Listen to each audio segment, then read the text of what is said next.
The grand hall of the conclave was a weapon in itself, stretching for what felt like miles in every direction. Its walls were made of a living crystal that throbbed with a dim, soft light, shifting colors to mirror the emotions of the crowd. Right now, they were glowing a deep, angry crimson.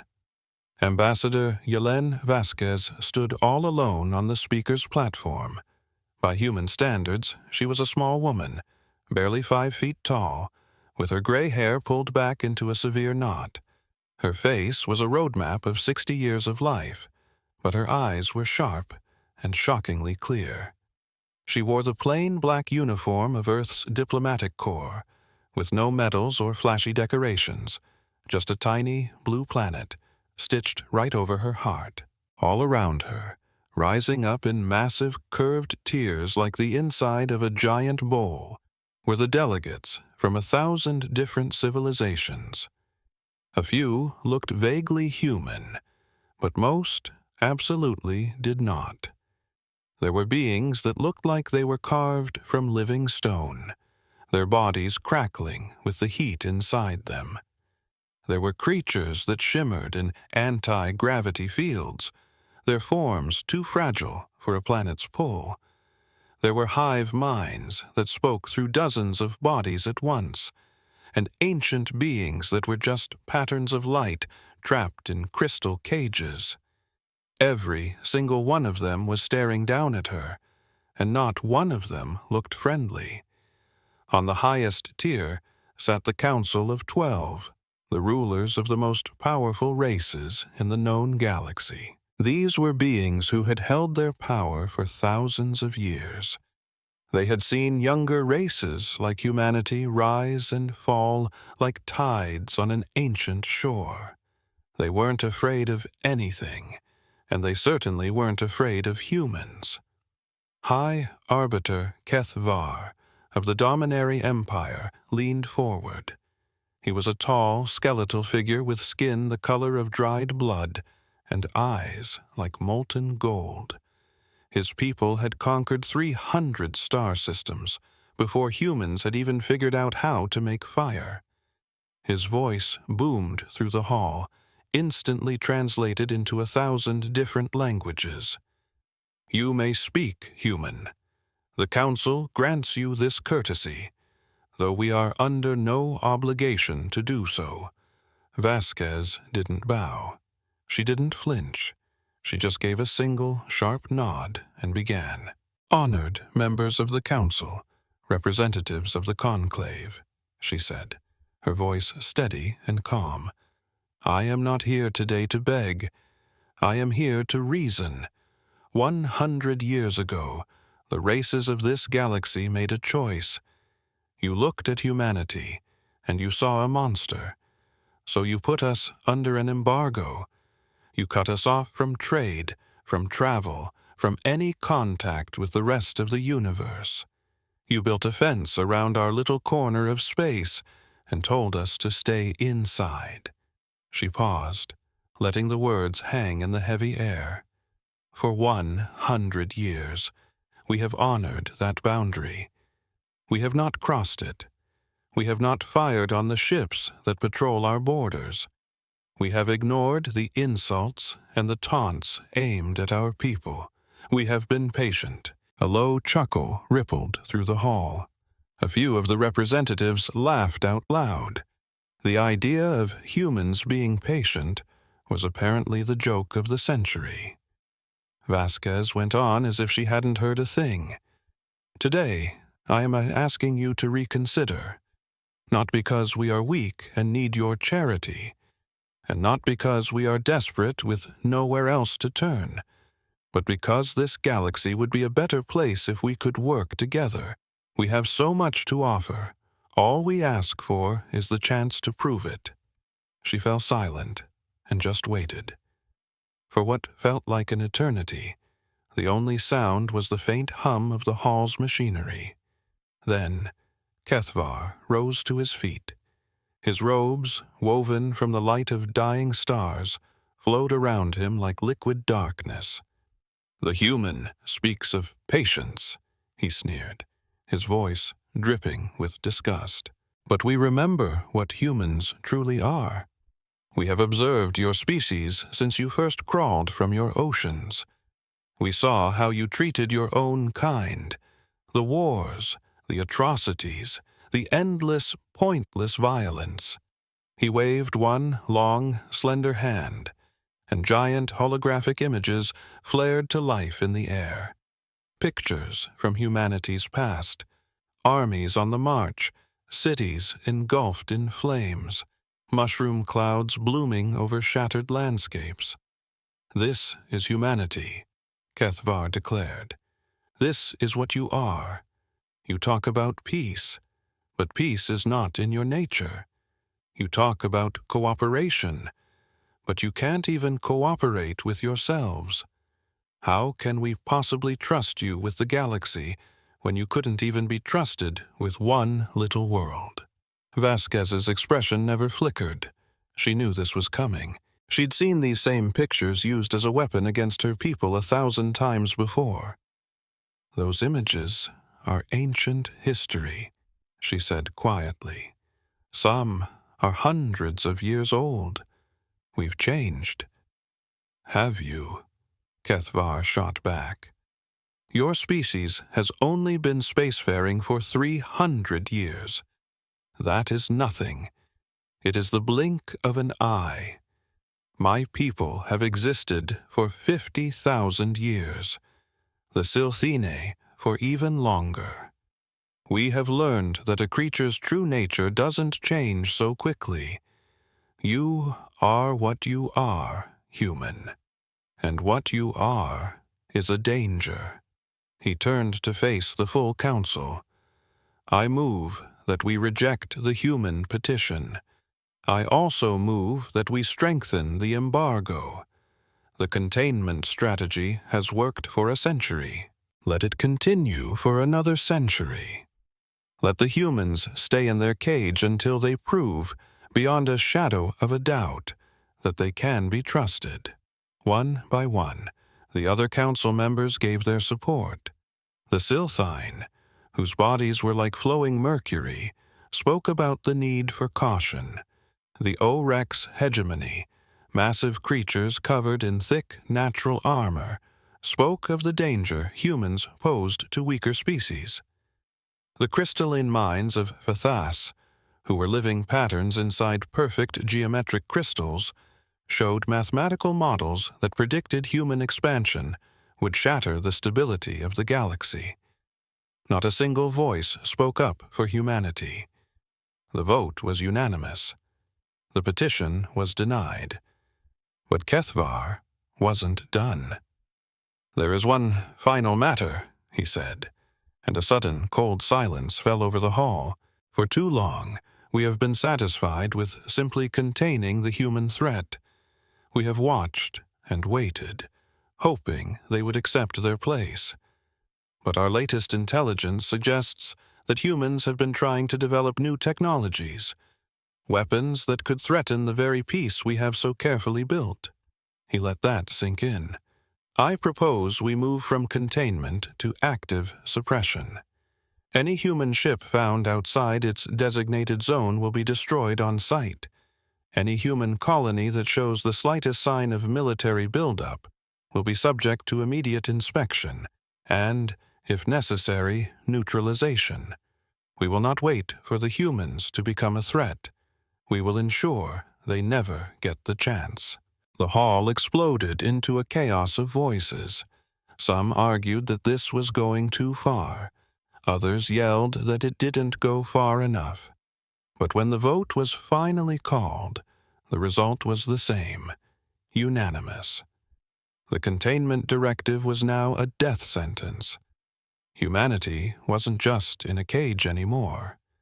They were now scheduled for execution if they ever tried to rattle the bars.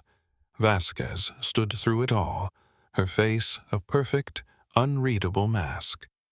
When the votes were tallied, and the self-congratulatory murmurs died down, she spoke one last time. "I thank the Council for its time," she said, her voice unnervingly calm. I understand your decision. I don't agree with it, but I understand it." She scanned the massive hall, meeting the gaze of alien after alien. "You see us as dangerous children who can't be trusted with sharp toys. You think you're protecting the galaxy from us. You truly believe you are doing the right thing." She took a deep breath. "But I want all of you to remember this moment. Remember that we came to you in peace. Remember that we asked for nothing more than a chance. And remember that you turned us away, not for anything we have done, but for what you were afraid we might do." Kethvar actually laughed. "Is that a threat, human?" Vasquez shook her head slowly. "No, High Arbiter. It's not a threat. It's a warning. You have made your choice today. I just pray you understand the consequences. I pray you don't live to regret it." The laughter spread like a virus through the hall. The idea that little humanity could make the mighty conclave regret anything was the most hilarious thing they'd heard in centuries. Vasquez didn't even crack a smile. She just gave a single, formal bow, turned her back on them, and walked out of the great hall. Her shuttle was waiting for her at the diplomatic dock. It was a tiny ship, barely big enough for a crew of 3, painted the boring gray of Earth's diplomatic fleet. Next to the colossal warships that filled the station's other berths, it looked like a child's toy. Her aide, a young man named Thomas Chen, was waiting anxiously at the airlock. His face was pale and tight with fury. "I watched the whole thing," he said as she stepped aboard. "They didn't even listen. Their minds were made up before you even opened your mouth." Vasquez nodded. "I know." "Then why? Why did we come all this way? Why did we let them humiliate us like that?" The ambassador looked at him, and for the first time he saw a deep sadness in her eyes. "Because we had to try, Thomas. We had to give them every possible chance. We had to be absolutely 100% certain that there was no other way." "No other way to what?" Vasquez didn't answer right away. She just walked over to the shuttle's small viewing portal and stared out at the endless sea of stars. "Take us home," she said softly. As the little shuttle pulled away from the station, the conclave had already moved on to other business, completely forgetting the small human woman who had come to plead for her people. They would remember her very soon. 3 days later, the shuttle crossed the border back into human territory. Thomas was expecting to see the familiar sight of their patrol ships, the small fleet that always guarded their borders. But there was nothing, just empty space. "Where are the patrols?" he asked, a knot of worry tightening in his stomach. Vasquez smiled, a real, genuine smile. It was the first one he'd seen since they left Earth. "They've been reassigned." "Reassigned where?" The ambassador finally turned away from the window. "There are some things you need to know, Thomas. Things that almost no one knows. You'll get the full picture when we reach Earth, but there's one thing you need to grasp right now." Her eyes were sharp, locking onto his. "For decades, the galaxy has believed they've got us contained. They think they've locked us in a cage to stop us from being a threat. They couldn't be more wrong. We weren't contained. We were hiding."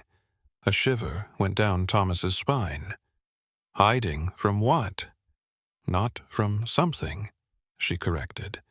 "Hiding ourselves. Hiding what we've become." "I don't get it." Vasquez put a hand on his shoulder. "You will. And soon. So will everyone else." As their shuttle pushed deeper into human space, something stirred in the void behind them, something impossibly vast that had been waiting patiently for a very long time. The conclave had made its decision. It had painted humanity as the enemy. It had decided to cage them, suppress their growth, and get ready to wipe them out. It had chosen annihilation. It just had no idea whose annihilation it had chosen. On the Dominari border, Captain Thrall of the patrol fleet got his new orders: shoot on sight. No warnings, no second chances. Any human ship caught outside its designated zone was to be vaporized instantly. He read the command with a grim smile. For 30 years, he'd stared across that border. For 30 years, he'd been waiting for them to make a move. Now, he finally had the green light. He glanced at the 300 warships of his fleet, each one a planet killer compared to the primitive human vessels. This wouldn't even be a fight. "Let them come," he announced to his officers. "Let them try to break their chains. We will show them the cost of defiance." His officers let out a cheer. And in the silent darkness between the stars, something was watching them. Something ancient, something patient, something human. Deep within its metallic heart, a sleeping giant began to stir. The countdown was on. In her private quarters on the shuttle, Ambassador Vasquez gazed at a single photograph. It was of a young woman in a military uniform, smiling warmly for the camera. Her daughter. She was killed 40 years ago when a Dominari patrol accidentally destroyed a human medical transport. They'd called it a tragic mistake. They'd offered money. They'd promised it would never happen again. But it did happen, over and over and over. Hundreds of ships, thousands of lives lost, all just mistakes, all just accidents, none of them ever punished. The galaxy thought humans were dangerous because they were violent. They were wrong. Humans were dangerous because they were patient. They planned, and they never, ever forgot. Vasquez shut her eyes, whispering a single word. Soon. In the great hall of the conclave, the red warning crystals pulsed, unnoticed. The representatives went about their business, forging alliances and fighting their petty squabbles, playing the same old games. Not a single one of them noticed the human ambassador wasn't defeated when she left. Not a single one of them caught the faint smile she hid as she walked out the doors. None of them had a clue that they had just made the single worst decision in the history of the galaxy. But they would learn. Soon they'd understand everything, and by then it would be far too late. Captain Thrall stood on the bridge of his flagship, the Dominari warship Eternal Judgment, and stared into the blackness ahead. For 30 years, this was his life, watching, waiting, staring at an imaginary line that marked the edge of human space. He had to admit it was profoundly boring. The human border was the armpit of the Dominari fleet. Nothing ever happened. The humans knew their place. They'd fly their pathetic little ships right up to the line, then turn around like the cowards they were. In 3 decades, Thrall had never fired a single shot in anger. But now, that was all about to change. The new directives had come down just days ago. The containment protocol was now absolute. Any human vessel outside its zone was to be destroyed on sight. No warnings, no mercy. For the first time in a century, the Dominari were cleared to take the fight to the humans. Thrall was pleased. No, he was more than pleased. He was thrilled. After 30 years of doing nothing, he'd finally get to do the job he was trained for. He would finally show these upstarts why the Dominari had ruled the stars for 50,000 years. His fleet was a sight to behold. 300 warships, locked in a flawless defensive grid along the border. Each ship was a pinnacle of Dominari engineering, perfected over millennia. Their weapons could shatter planets. Their shields could laugh off the heat of a sun. Their crews were the best soldiers in the galaxy. What did the humans have? Nothing. Their ships were crude toys, barely capable of faster-than-light travel. Their weapons were a joke. Their defenses might as well not exist. If the humans were stupid enough to try something, they'd be wiped from existence in seconds. "Captain," his sensor officer interrupted, "I'm picking up an anomaly." Thrall turned away from the main view screen. "What kind of anomaly?" "A gravitational disturbance, sir. Roughly 12,000 kilometers off the starboard bow." Thrall frowned. "Source?" "Unknown, sir. The readings are all over the place. It just phases in and out with no real pattern. Could it be a natural event?" The sensor officer paused. "It's possible, sir, but the signature doesn't match anything on record. It almost looks like something massive is moving through space, but we can't get a visual on it." A flicker of unease pricked at Thrall, but he swatted it away. The Dominari didn't feel fear. They didn't run from shadows. "Keep monitoring it," he commanded. "Let me know if anything changes." "Yes, Captain." For the next few hours, the anomaly kept blinking in and out of existence. Sometimes it was closer, sometimes farther, but it never fully vanished. It felt like something was circling his fleet, watching, studying. Thrall dismissed it as nothing. Space was filled with weird phenomena. Gravitational ghosts from dying stars, ripples in space-time. There was nothing out there, nothing to be afraid of. And then the message came. It blasted across every frequency at once, overriding every channel the fleet used. A human voice, perfectly calm, speaking flawless Dominari. "This is the UNC Prometheus. We request that you stand down your forces and withdraw from this sector. You have 1 standard hour to comply." For a moment, the bridge was dead silent. Then, Thrall started to laugh. "1 ship?" he said, his voice dripping with disbelief. "A single ship is demanding my entire fleet withdraw?" His officers joined in the laughter. The idea was beyond absurd. 1 ship against 300. It was suicide. It was insanity. It was the most ridiculous bluff any of them had ever heard. Thrall strode to the communications console and opened a channel. "Attention, human vessel. This is Captain Thrall of the Dominari Imperial Fleet. I don't know where you're hiding, but I suggest you show yourself. Your demand is denied. You have exactly 1 minute to surrender, or we will hunt you down and destroy you." There was a brief pause. Then, the calm human voice returned. "Captain Thrall, we are fully aware of your fleet's capabilities. We also know about your new shoot-on-sight orders. We are not here to surrender. We are here to give you 1 chance to survive. Please withdraw. This is not a request you want to decline." Thrall's anger flared. The sheer arrogance of these humans was unbelievable.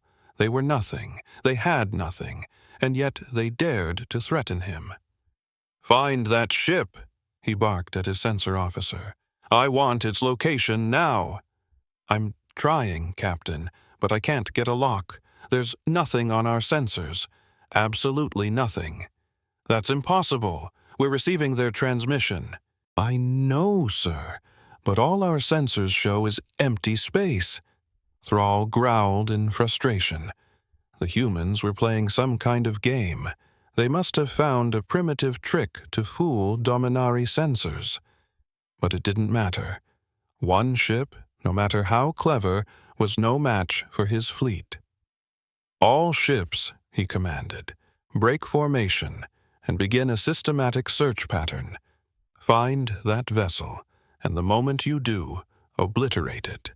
His fleet began to move, warships peeling away from the grid and fanning out across the sector. They scanned every frequency, every wavelength, searching every shadow. They found nothing. 20 minutes passed, then 30, then 40. The human voice spoke again. "Captain Thrall, you have 20 minutes remaining. This is your final warning. We have no desire to harm you, but we will defend ourselves if forced. Please, withdraw." Thrall slammed his fist on the console. "Show yourself, you coward! Stop hiding and face us." There was a long silence. "Very well," the human voice finally said. "If you insist." Space ripped open. There was no other way to describe it. 1 second, there was only the black void. The next, something colossal was tearing its way into reality, as if the universe itself was being peeled back to reveal what lay beneath. The Prometheus decloaked. Thrall had seen a lot in his 3 centuries of life. He had seen stars collapse. He had seen entire worlds burn. He had witnessed the most powerful warships in the galaxy tear each other apart. But he had never, ever seen anything like this. The human ship was enormous. Not just big, but impossibly, incomprehensibly massive. It made his flagship look like a toy. It dwarfed his entire fleet. Its hull was a night-black metal, all sharp angles and predatory lines, covered in weapons systems that Thrall couldn't even begin to identify. The surface seemed to drink the light, making it hard to focus on, and from its bow jutted a single, gigantic cannon that pulsed with barely contained energy. For a long, stunned moment, the bridge was utterly silent. Then his sensor officer spoke, his voice a terrified whisper. "Captain, that ship is 10 kilometers long." Thrall couldn't find the words to respond. He was totally speechless. "Its power signature. I've never seen anything like it. It's putting out more energy than our entire fleet combined. And its weapons. Captain, I don't even recognize some of these. They're not in any of our databases." "That's impossible," Captain Thurkal finally managed to choke out. "The humans don't have this kind of tech. They can't." But the proof was hanging right there in space in front of him, silent, patient, waiting. Then the human's voice came through again, and this time Thurkal heard something new in it. It wasn't arrogance or aggression. It was something far worse. Pity. "Captain Thurkal, this is Admiral Chen Wei of the United Nations Space Command. You've seen our ship. You get what you're up against now. I'm giving you one last chance to back off. Take your fleet and go home. Tell your leaders what you saw here today. Tell them the containment has failed. Tell them humanity isn't what they thought." She paused for a moment. "But whatever you do, don't fight us. You can't win, and I really don't want to have to kill you." Thurkal felt something he hadn't experienced in centuries. Fear. Pure, gut-wrenching fear that made his heart pound and his hands shake. But he was Dominari. They didn't retreat. They didn't surrender. They fought until they won, or they died. "All ships," he commanded, his voice sounding way calmer than he felt.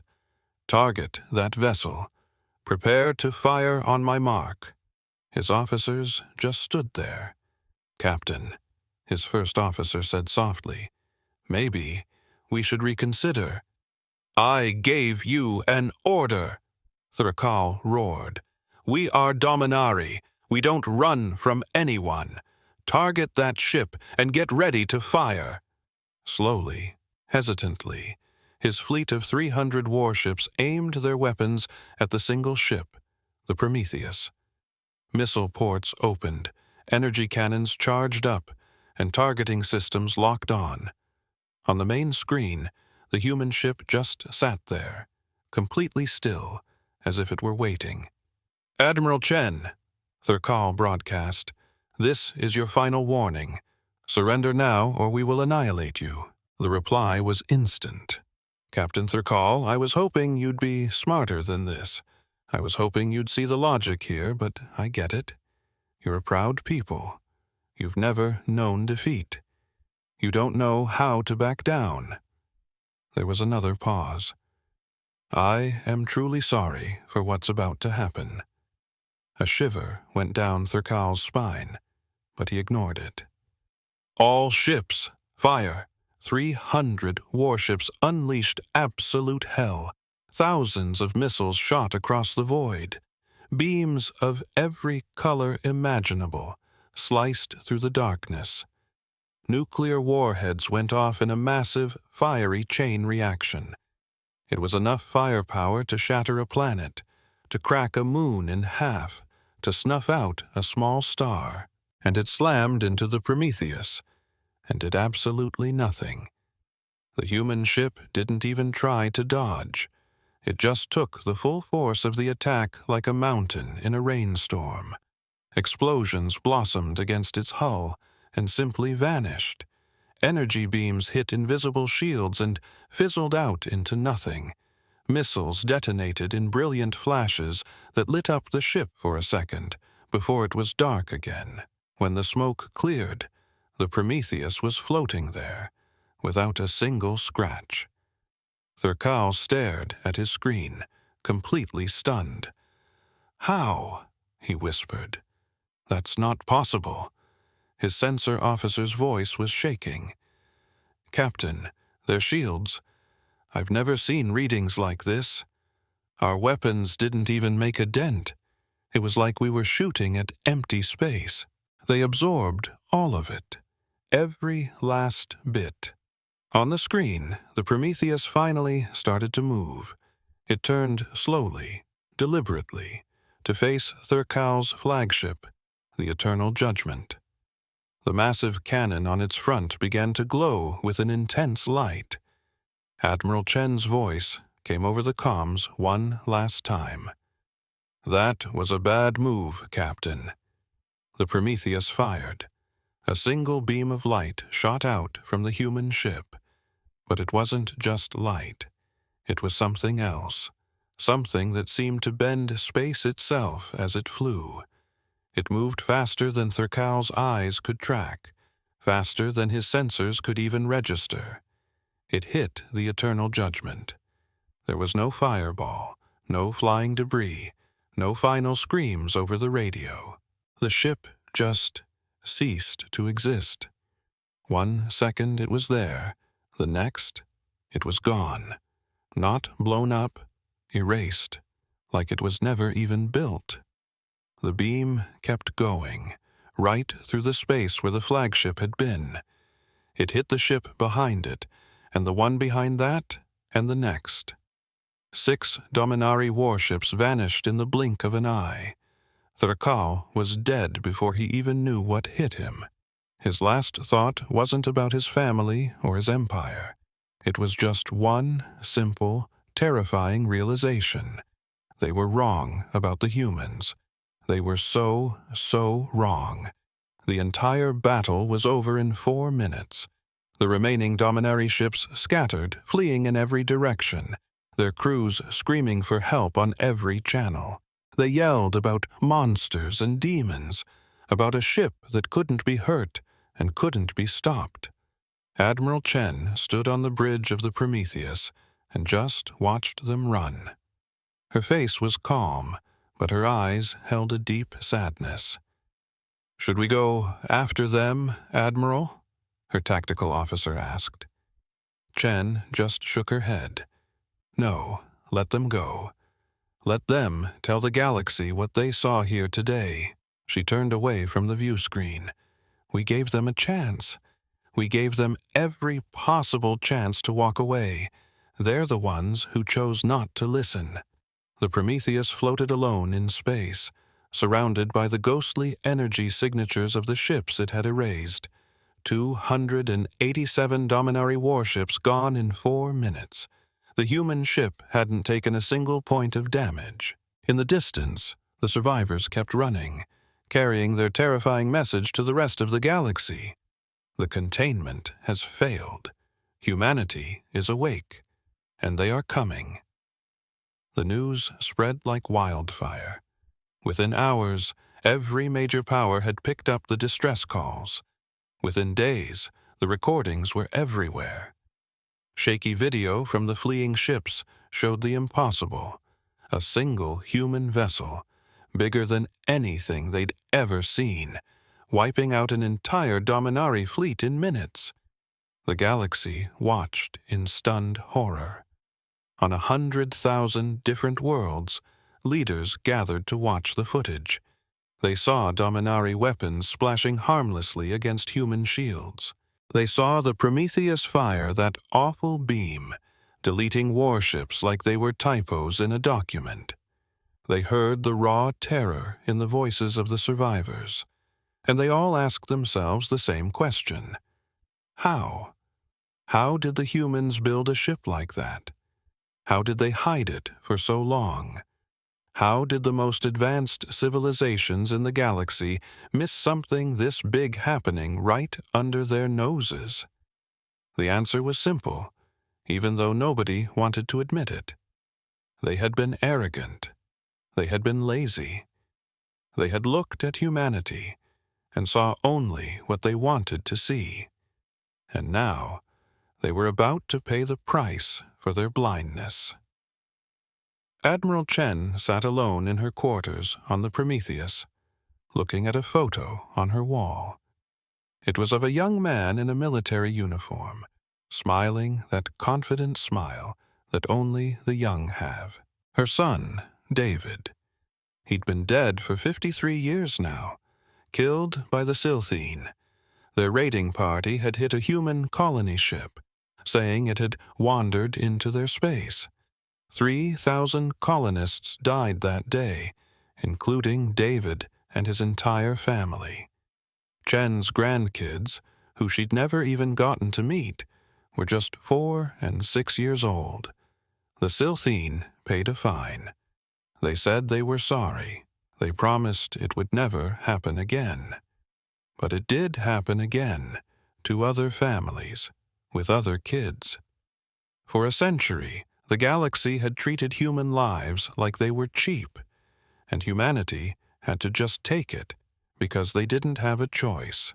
Well, now they had a choice. Chen closed her eyes, letting the memories wash over her. 100 years ago, humanity had stumbled upon faster-than-light travel. It was a total accident, a weird side effect of some other experiment. Within a decade, humans were on 30 different worlds. Within 2 decades, they met their first aliens. That didn't go so well. The galaxy looked at humanity and was terrified. Here was this young species, barely out of the Stone Age, already reaching for the stars. A species with a brutal history of war. A species that multiplied like crazy and spread even faster. A species that just wouldn't stay in its lane. The older, wiser civilizations had seen this before. They remembered other species that rose too fast and got too big for their britches, eventually becoming a threat to everyone else. None of those species were around anymore. The verdict was unanimous. Humanity had to be contained. The embargo was brutal. Cut off from galactic trade, human colonies started to fail. Without access to alien tech, their ships were stuck in the past. With no allies, they were defenseless. Dominari patrols would accidentally destroy human ships all the time. Silthene pirates would raid colonies without fear of punishment. The Aurak's hegemony even poisoned their trade routes with bioweapons, and there was nothing humanity could do about it. For the first 10 years, they begged. They sent diplomat after diplomat to the Galactic Council, asking for recognition, for trade, for just a little bit of mercy. They were told no every single time. For the next 10 years, they protested. They pointed out how unfair it was, how cruel, how hypocritical. They were completely ignored. For the third decade, they just tried to survive. They pulled back, stopped exploring, and kept to themselves.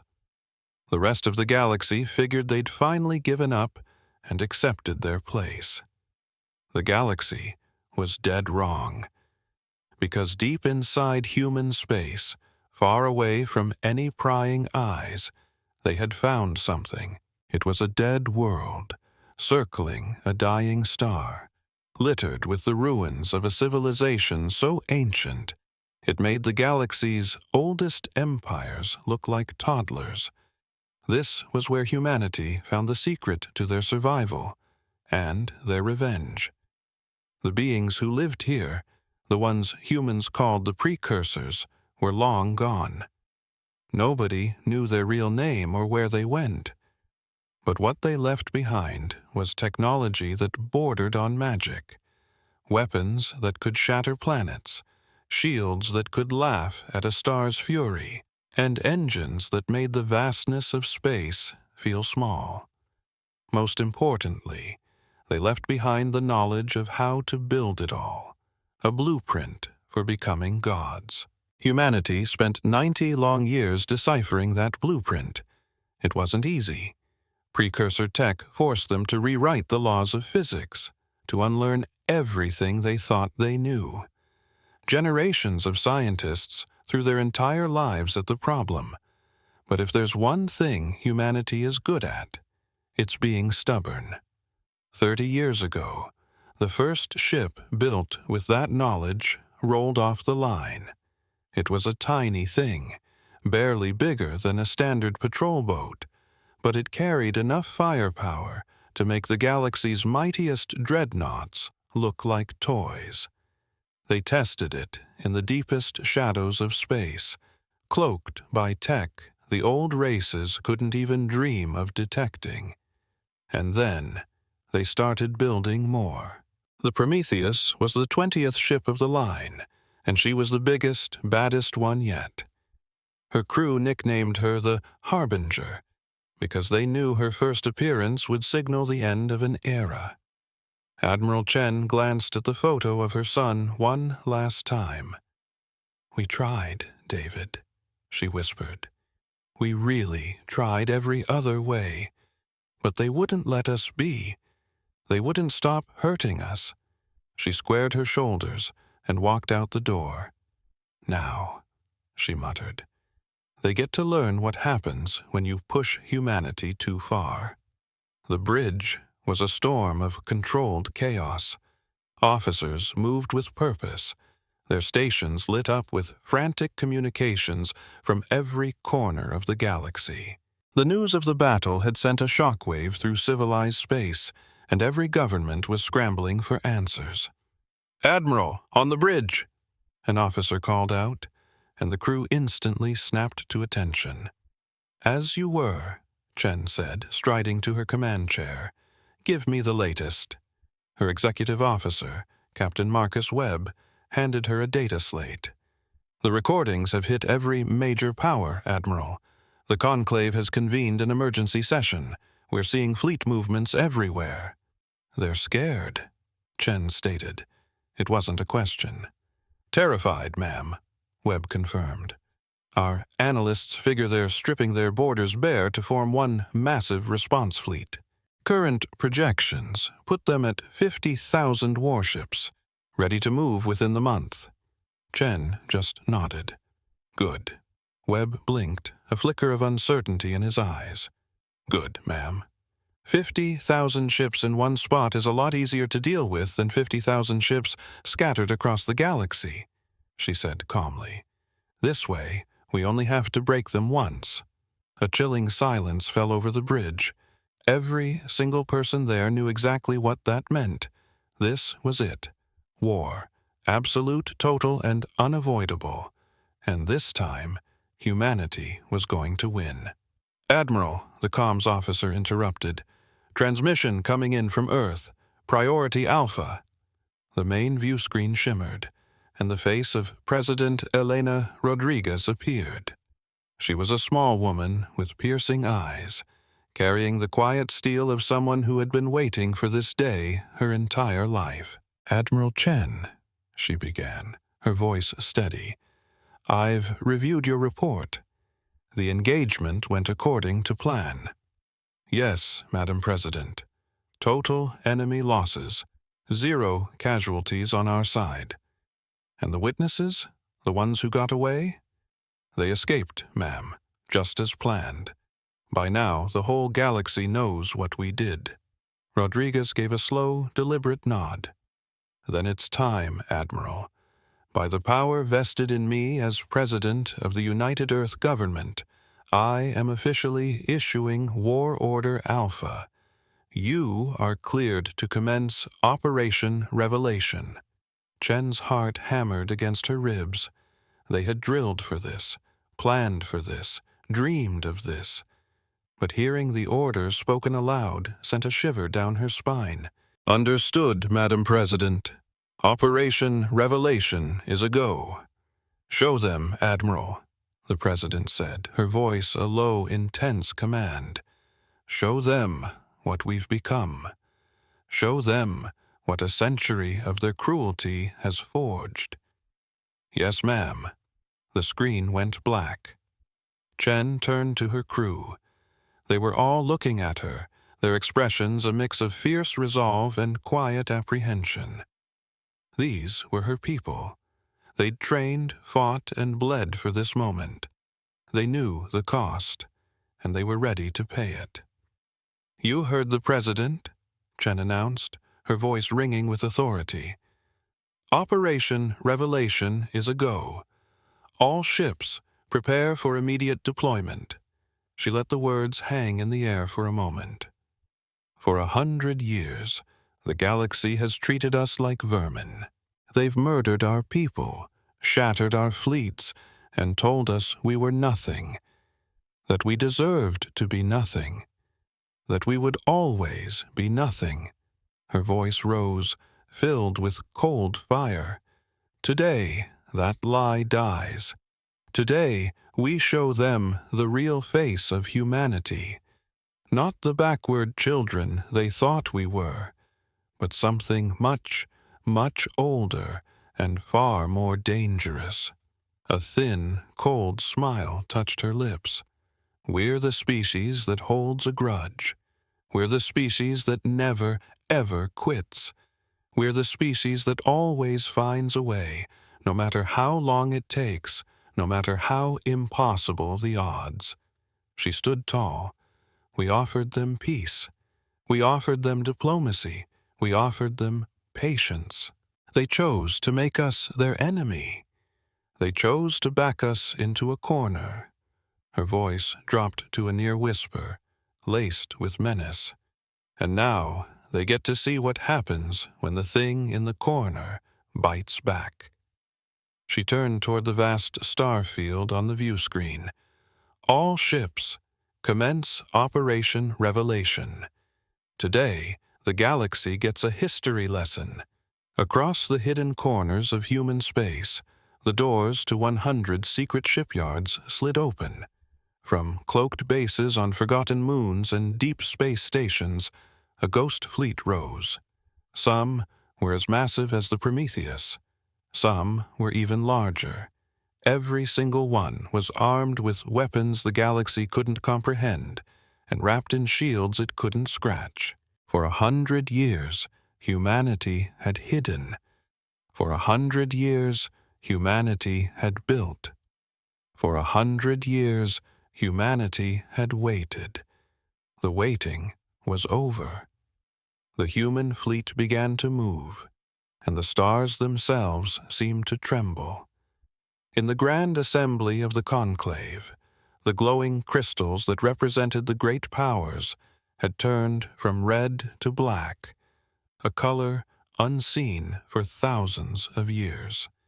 It meant only one thing: extinction. Someone's end was coming, and for the first time in their very long histories, the other races of the galaxy weren't so sure it was going to be humanity's. The Conclave had never known a day like this. In its 12,000-year history, it had seen empires rise and fall, wars begin and end. It had watched species achieve greatness and others fade to dust. But it had never, not once, seen raw panic. Until today. Representatives from 1,000 worlds swarmed the Great Hall, a chaotic mess of fear and finger-pointing. The usually dignified tiers were packed with shouting, frantic figures who had completely lost their composure. "How could this happen?" shrieked the Cillian ambassador, his liquid metal body swirling in distress. "You told us the humans were contained. You said they were primitive." "We were lied to," bellowed a delegate from the Oryx hegemony, his huge armored body shaking with fury. "Someone must have aided them. They couldn't develop this technology on their own." "It doesn't matter how," another voice cried out. "What are we going to do now?" High Arbiter Kethvor stood in the eye of the storm, his face a mask of cold rage. His best fleet was gone, vaporized, his most celebrated captain erased. And everywhere he looked, he saw fear and blame staring back at him. "Silence!" he roared, his voice slicing through the pandemonium. The hall quieted, but the air was still thick with tension. This is not a time for blame. It is a time for action. He waved a hand, and holographic images of the Prometheus and the slaughter it had caused filled the air. "The humans have shown their hand," Kethvor said, his voice grim. "They are not the simple species we assumed. They are something far more dangerous." He paused, letting the reality sink in. "But they are still just one species. They have limited numbers, limited resources. If we unite, if we strike now, we can still crush them." "With what?" the Steine ambassador shot back. "Did you not see the recordings? That one ship wiped out nearly 300 of our most advanced warships. How many more do they have? How many more of those weapons?" "We don't know," Kethvor admitted, the words tasting like ash. "Our intelligence on their territory has always been poor. We assumed we didn't need to know more." "You assumed," the Silene hissed, his voice dripping with contempt. "You assumed. And now we all might pay for your arrogance." High Arbiter Kethvorin's eyes narrowed into dangerous slits. "Watch your tone, Ambassador. The Silene were just as certain about that containment field as we were. You have no right to point fingers." But before the argument could explode, a new voice sliced through the tension. "High Arbiter, we're getting a transmission." The Grand Hall fell dead silent. Every single eye swiveled to the communications console, where a Dominari officer's hands were flying across the controls. "Source?" Kethvorin demanded. "It's human space, sir. They're broadcasting it on all frequencies, every wavelength. They aren't even trying to hide it." "Put it on screen." The holographic war maps vanished, replaced by a single human face. It was a woman, elderly, but with eyes as sharp as fractured glass, dressed in the simple black uniform of Earth's diplomatic corps. "Ambassador Vasquez," Kethvorin breathed. "Greetings, Conclave," she said, her voice echoing with a calm that was more terrifying than any threat. "I trust you remember me." A nervous murmur rippled through the assembled delegates. Most of them had been here a century ago, when Vasquez had first pleaded humanity's case. Most of them had laughed her out of the hall. Nobody was laughing now. I warned you, Vasquez said, her voice unwavering. When I stood in this very spot, I told you all to remember that day. I told you that you would come to regret your choice, and judging by your faces, I see you finally do. She offered a slight smile, but there wasn't a trace of warmth in it. For 100 years, you treated us as less than nothing. You murdered our people. You blasted our ships from the sky. You poisoned our colonies and called it pest control. You told us we were nothing but animals, fit only for a cage. Her voice turned to steel. You were wrong about everything.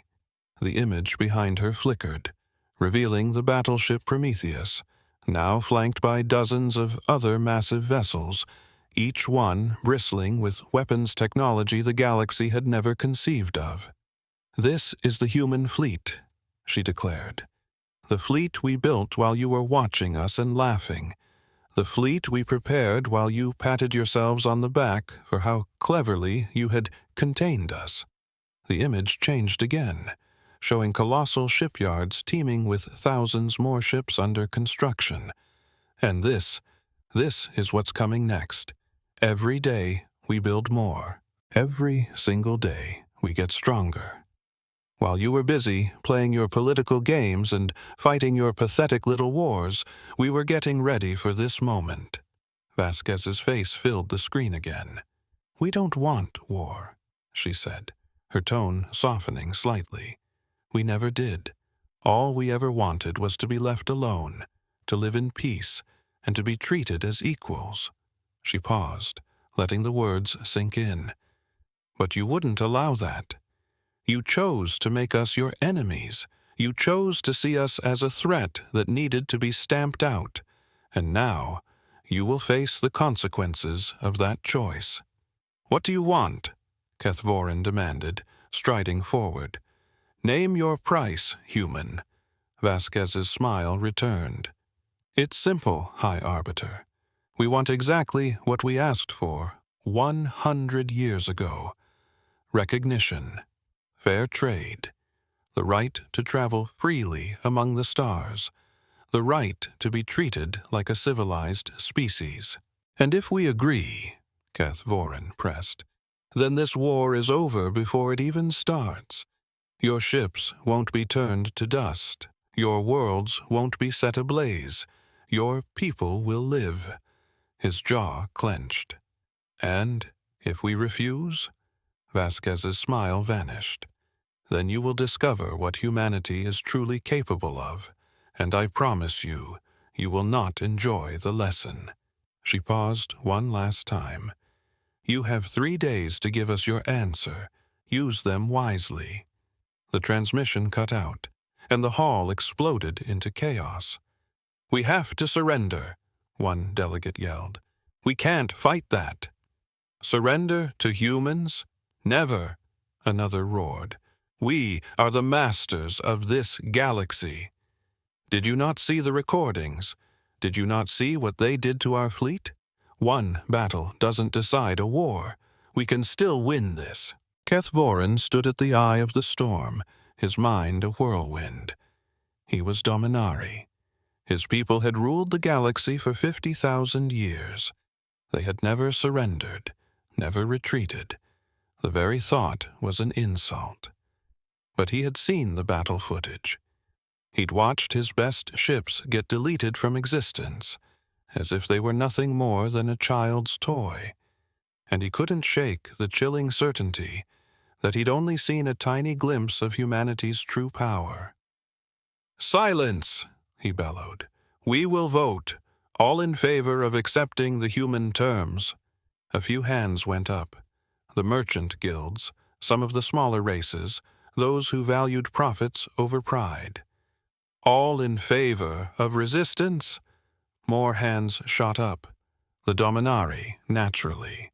The Aurak's hegemony, and several of the other warrior cultures. But it wasn't a united front. The Silene ambassador glided forward. its liquid silver body calming from a turbulent churn to a perfectly smooth surface. "The Silene will abstain from this vote," it announced in a serene, synthesized voice. "We have run our own calculations. We have analyzed the battle data. We have projected the probable outcomes of a continued war." It paused dramatically.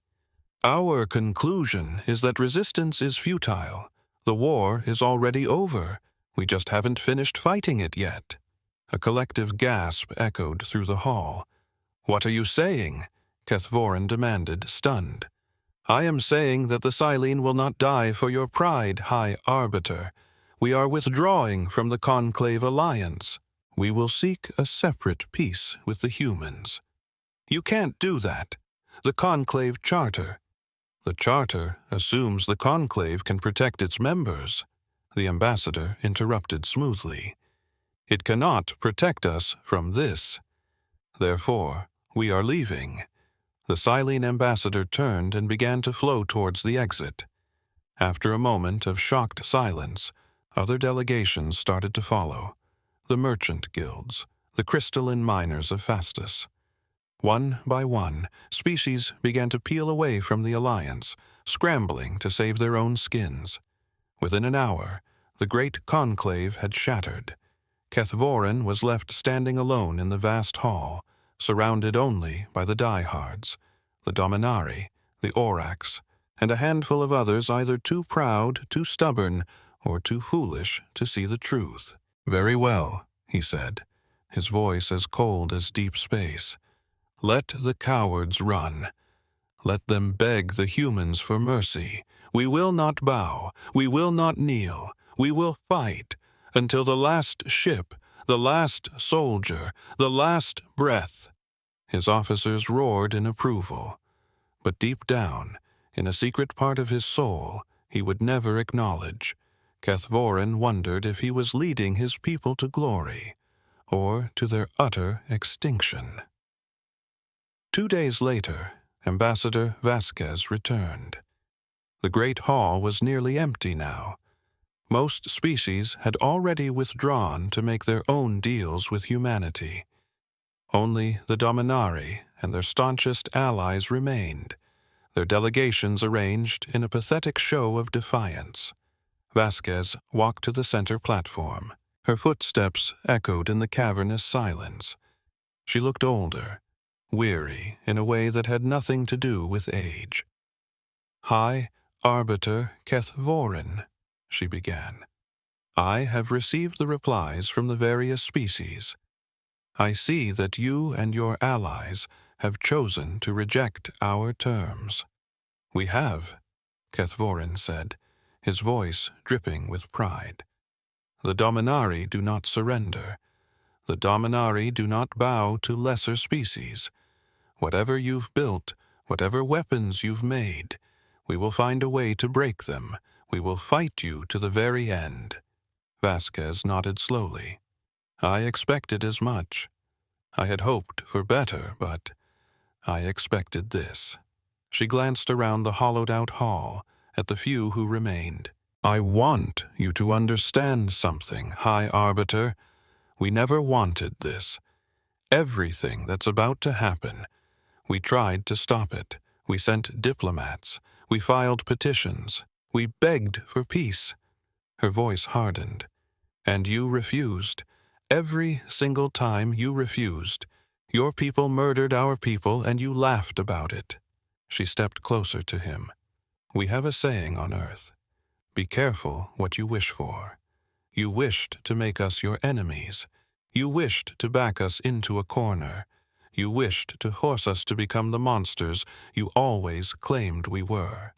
She locked eyes with him. "Congratulations, High Arbiter. Your wish has been granted." She turned and started to walk away. "This isn't over, human," Kethvorin yelled after her. "We will fight. We will never surrender." Vasquez paused at the doorway without turning back. "Then you have chosen extinction," she said softly. "I'm sorry. We gave you every chance." She stepped out of the great hall for the final time.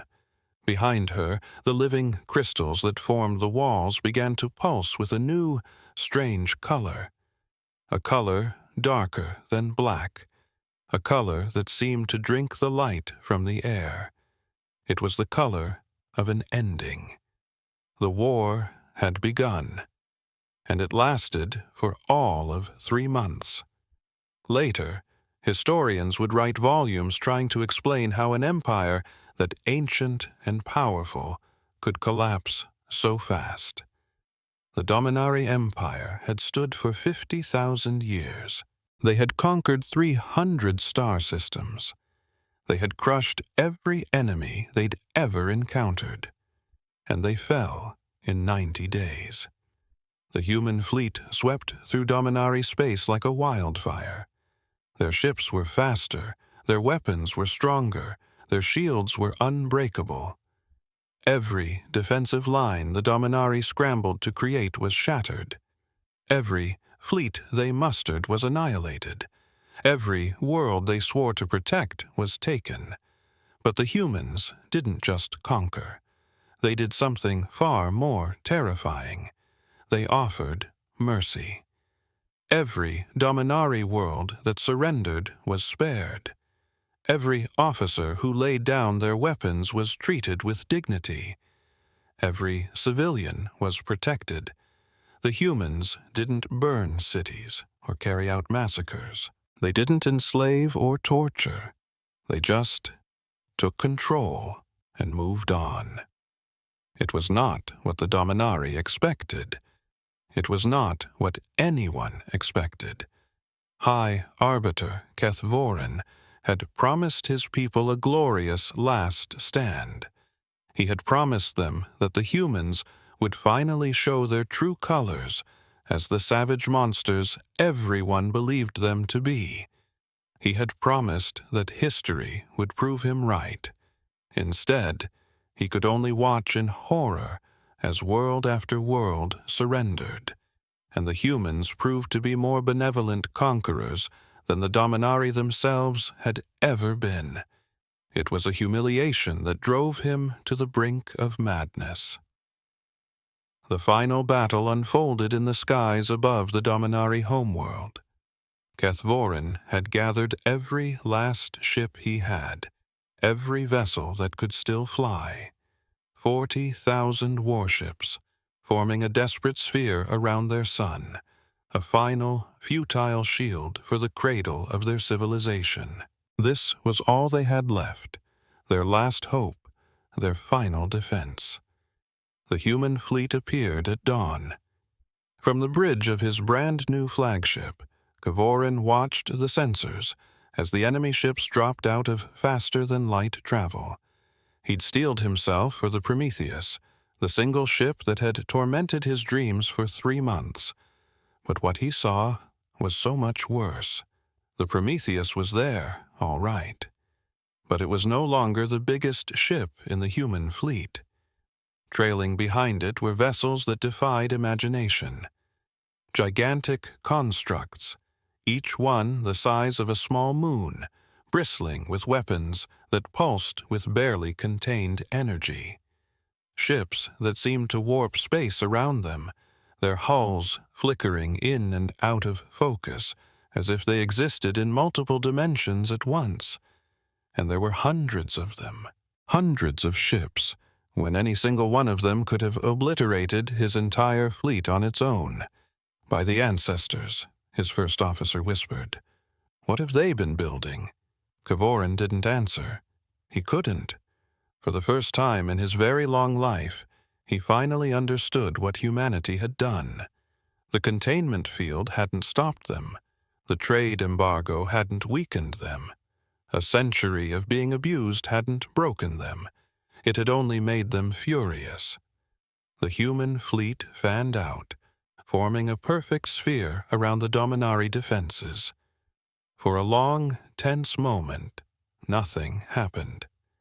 The two massive forces just stared each other down in the silent void.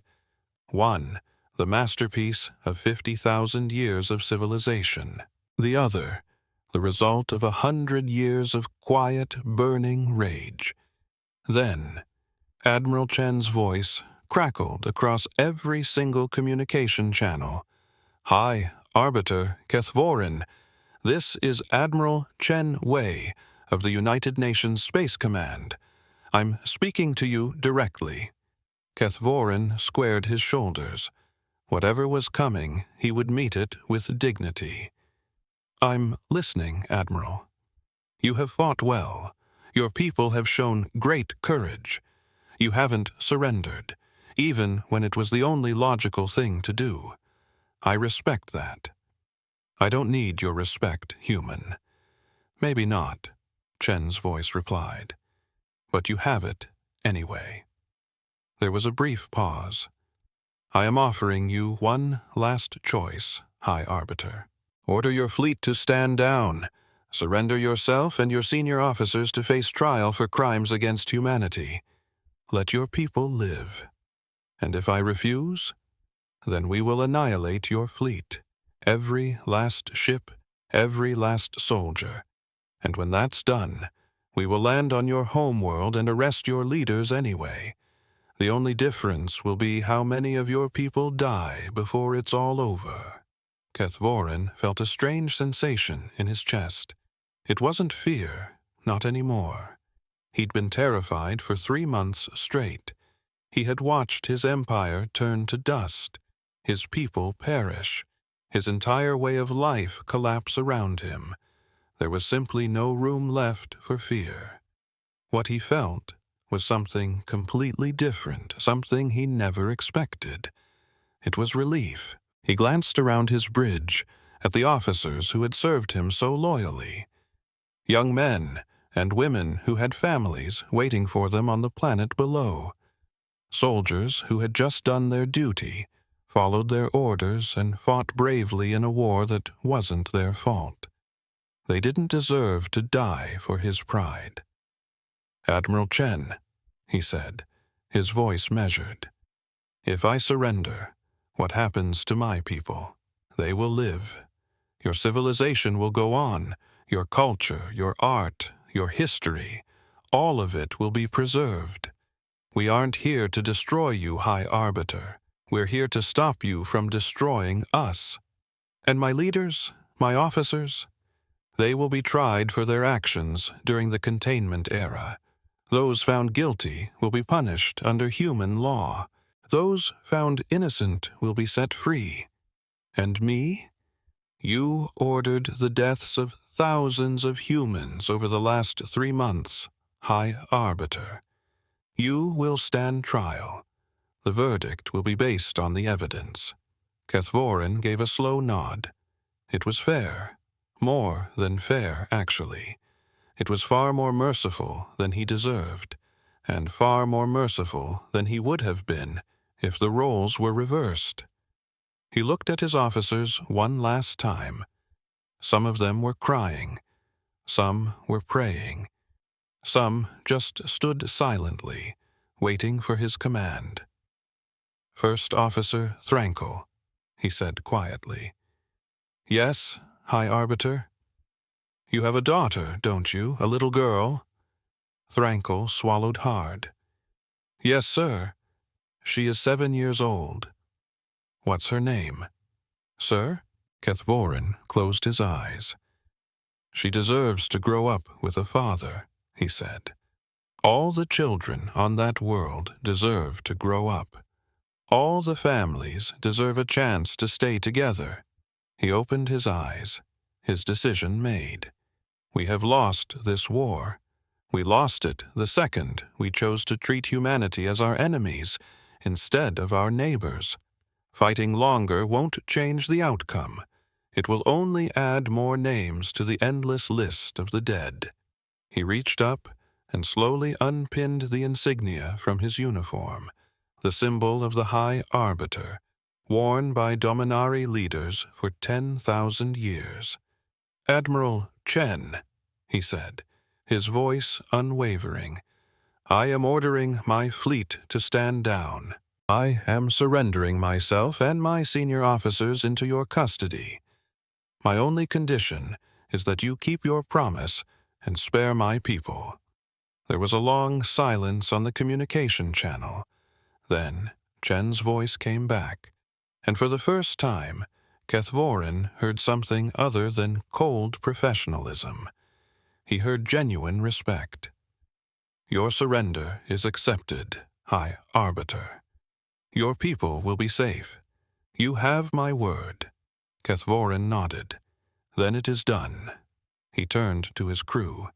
"All ships, power down weapons and lower shields. The war is over." One by one, the Dominari warships went dark. 40,000 vessels, the pride of a 50,000-year-old empire, surrendered without firing a single shot. And in that moment, the galaxy changed forever. 10 years had passed since the war ended. The galaxy was a different place. The old order, built on fear, hierarchy, and the smug assumption that some species were just naturally superior, had completely fallen apart. In its place, something new was rising. A human-led coalition had replaced the old conclave. Membership was open to any species that agreed to its core principles: equality, cooperation, and the simple idea that every civilization had something of value to share. Many species had joined right away. The Silthene, who were among the first to surrender, had become some of humanity's strongest allies. The crystalline Festus opened their vast archives of knowledge, sharing discoveries that pushed galactic science forward by centuries. Even some of the old enemies, species that had fought beside the Dominari, eventually asked to join. The Dominari themselves were still rebuilding. Their empire was gone, replaced by a loose federation of independent planets. Their former leaders had faced trials, and many were serving long prison sentences for their crimes during the containment era. But the people had survived. Their culture lived on. Their children were growing up in a galaxy that was safer, if a little stranger, than the one their parents had known. Ambassador Yelena Vasquez, now much older, visited the Dominari homeworld on the 10th anniversary of the surrender. She walked slowly through the capital city, with a small escort of human and Dominari guards. The city was transformed. The massive monuments to conquest and power had been torn down, replaced with public parks and memorials. The avenues that once rumbled with military parades now bustled with markets and festivals, where species from all over the galaxy mixed together freely. Vasquez stopped at a memorial in the city center. It was a simple design, a long wall of polished black stone, etched with names. Thousands upon thousands of names, millions of names. The names of everyone who had died in the war, from both sides. Human names next to Dominari names, Silthene names next to Oryx names. All of them listed together, honored equally, mourned equally. She stood there for a long time in silence, reading the names, remembering. A young Dominari man approached her. He was tall and slender, with the red skin and golden eyes of his people, but his eyes held none of the arrogance Vasquez remembered from her past visits, only curiosity. "You're the human ambassador," he said, "the one from the old videos." Vasquez offered a faint smile. "I was, a long time ago. I'm retired now. My teachers talk about you. They say you tried to warn us. You tried to stop the war before it even started." "I tried," she said softly. "We all did." The young Dominari looked back at the memorial wall. "Why didn't you just wipe us out?" he asked. "You could have. Everyone knows it. Your fleet could have scorched our worlds and eliminated our people. It's what we would have done to you if things were the other way around. So why did you spare us?" Vasquez was quiet for a long moment, thinking about the question she'd been asked so many times over the years. She'd never found the perfect answer. Because, she finally said, that's exactly what they expected us to do. Your leaders, the Conclave, the whole galaxy, they all looked at humanity and saw monsters.